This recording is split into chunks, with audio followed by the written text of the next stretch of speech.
Hey guys, what is going on? Today, I'm talking about Tokyo Ghoul. It's not the worst thing I've ever seen, but it's definitely the worst anime, and probably the worst adaptation of anything ever. The writing fails on so many levels, I don't even know where to start. But, rather than jump a fence and drop out of college, I'm gonna go through all the reasons that I hate it. And let me get something out of the way right now. Manga not equals anime. I know the manga is popular and supposed to be really good, but I haven't read it because I'm not a weirdo, so I'm only talking about the anime. And as I bring up problems, a lot of you are probably gonna say some bullshit like, oh, well it's better in the manga. Look, if I have to read the book Game of Thrones to understand what the fuck is happening in the show Game of Thrones, then that's homework. Movies and shows need to hold up on their own. If it's better in the manga, why am I watching the anime? In fact, why even make the anime? Also, I'm not an expert on anything, really, but I know a thing or two about writing, so I'm going to talk about this show. The sooner I finish this, the sooner I can start writing my suicide note. Let's just get this over with, shall we? Number 1. 12 episodes and adaptations. Each season is 12 episodes. The first season starts off pretty good. We learn about Kaneki, how ghouls live, the people at Inteku, a friendly food critic. Then Kaneki gets kidnapped because some guy's looking for Rize. He doesn't find her, and then he's like, I guess I'll adopt this twink who's wearing her perfume. Then it falls apart. Kaneki gets tortured, decides he's done being a little bitch, then the season ends. Okay. The main problem is that this isn't a satisfying ending. Yeah, Kaneki has an arc, but a character's arc is a part of the story, not the story itself. See, if a character's arc meant the conclusion of the story, and that was satisfying, then Return of the Jedi could have just ended here. I am a Jedi, like my father before me.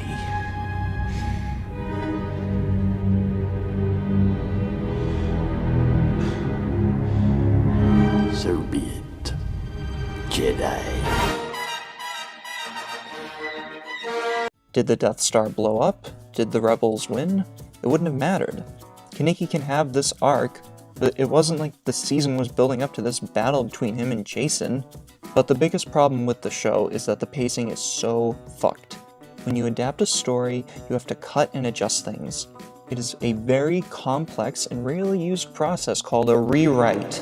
So if you're only given 12 episodes by the anime gods, and you want to get to a certain point in the manga before the end of the season, you can't include everything or else it's going to be a muddled and confusing mess. The audience needs to understand who's doing what and why, and when you only have 12 episodes, you have to cut stuff.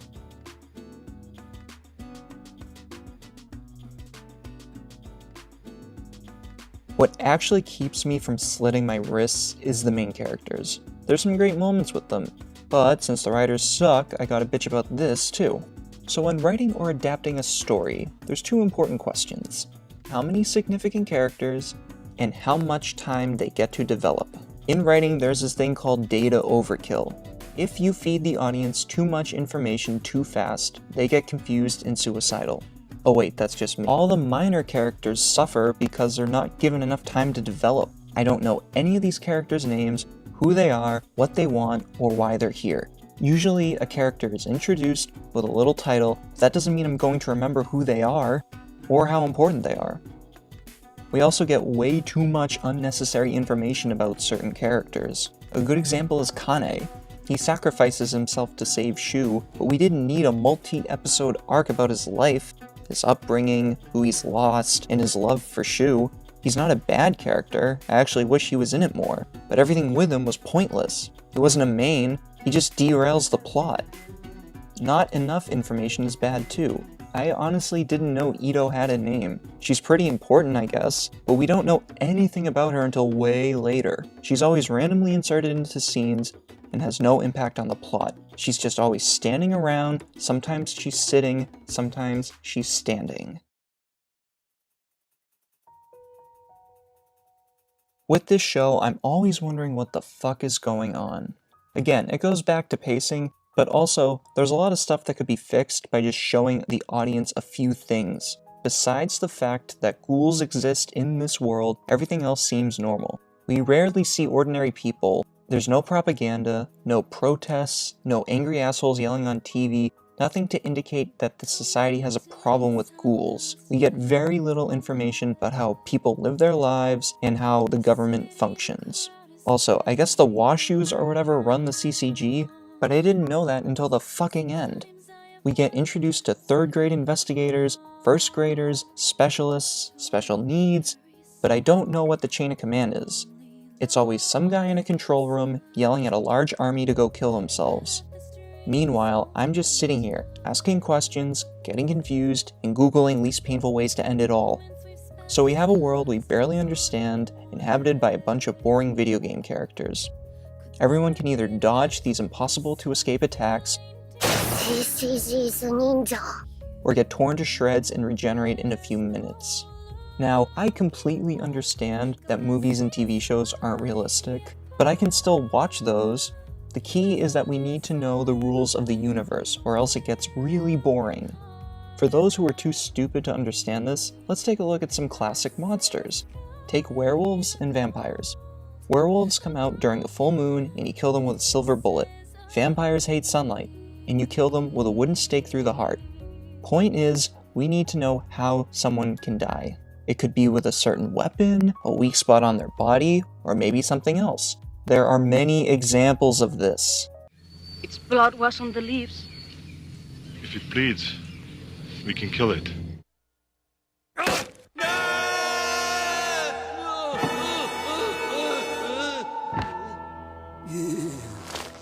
Okay, what about temperature? What happens if we change it? Let's try it. I mean, most animals retreat from fire, yes?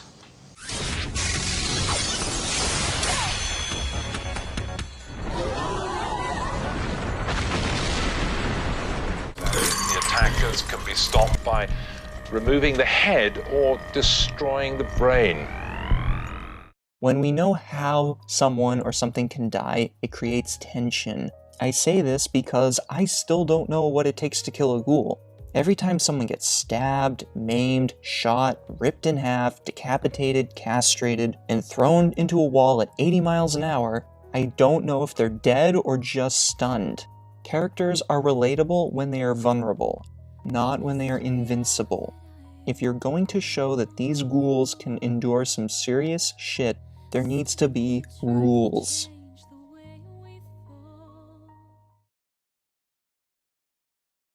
I could talk for 12 hours about each season and why it fails on every aspect of storytelling. But since my doctor said I have to stop drinking bleach, I'm just gonna list the worst of the worst. よろしくお願いしますです。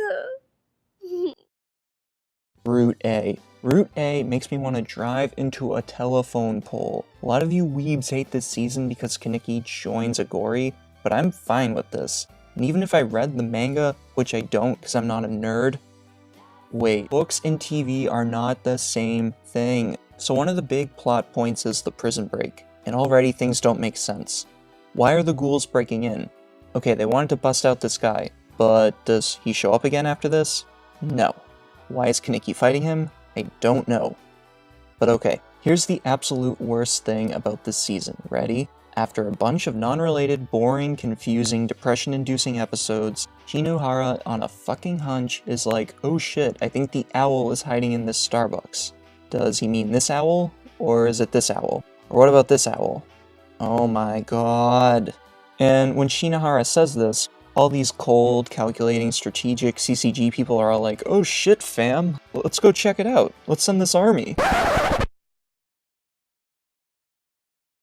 Why?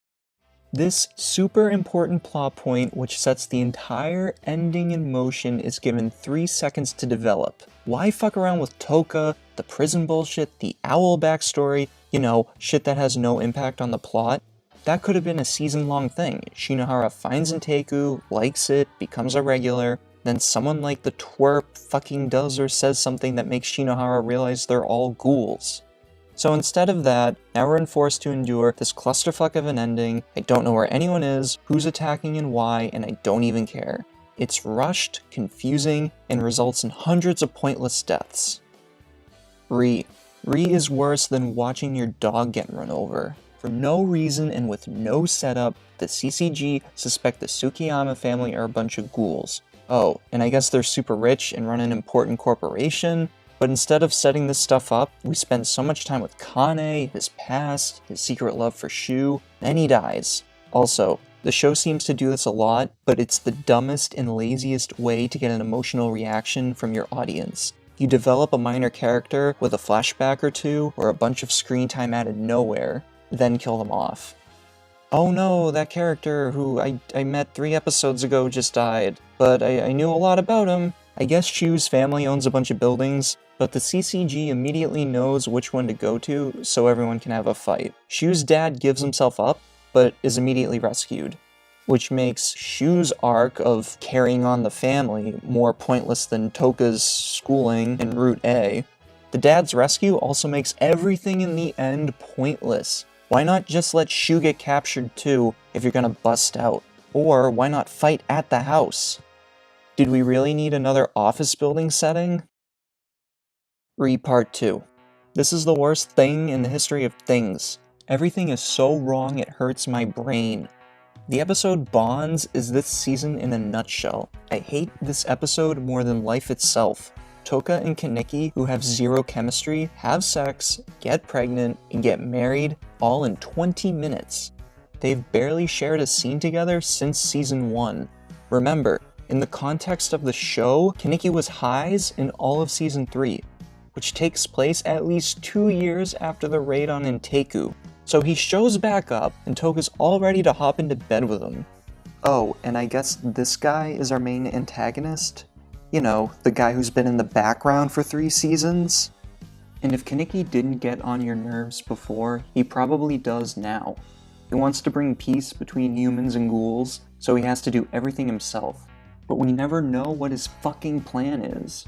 And I'm all for a character going into their own psyche through a dream or whatever, because I'm into that shit.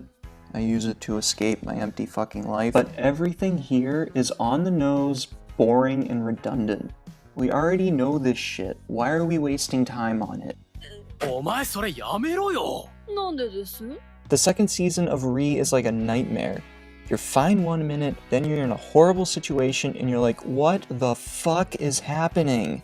There's no clear antagonist until the end, plot points are brushed over, so much is left unresolved, and if I hear Kaneki say Tokacha one more time, I'm checking myself back into the hospital.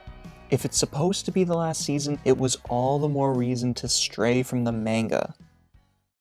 Number 5, Danzo. Okay, so yeah, I'm done.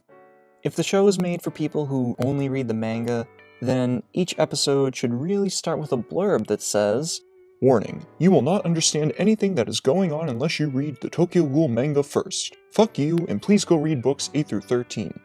I honestly don't know how you can fuck up adapting something beloved by so many. When the show actually slows down, there's a glimmer of potential, but the lapses in logic, rushed story beats, and lazy characterizations prevent the show from achieving anything above mediocrity. Almost the whole time, I was utterly bored and confused. So fuck it. Stay far, far away.